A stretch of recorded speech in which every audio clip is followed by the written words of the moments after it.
السلام علیکم. Top news کے ساتھ میں ہوں محمد دانشلی.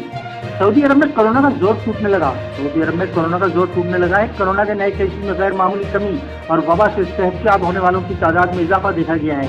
24 گھنٹوں کے دوران کورونا کے صرف 159 نئے کیسز رپورٹ ہوئے ہیں، جبکہ ایک ہی دن میں 210 افراد نے اس مرض سے نجات حاصل کی اور شفا یاب ہوئے. وزارت کا کہنا ہے کہ 24 گھنٹوں کے دوران ریاض ریجن میں 65، مکہ مکرمہ ریجن میں 24، مدینہ منورہ ریجن میں 21، اسی ریجن میں 10، قسیم ریجن میں 4، شمالی حدود الجوف جازان حائل ریجن میں 2 اور نجران میں 1 کیس رپورٹ ہوا. ایک دن میں کورونا سے ہونے والی اموات 13 رہیں، جس کے بعد مملکت میں کورونا سے مجموعی اموات 6200 ہو گئی.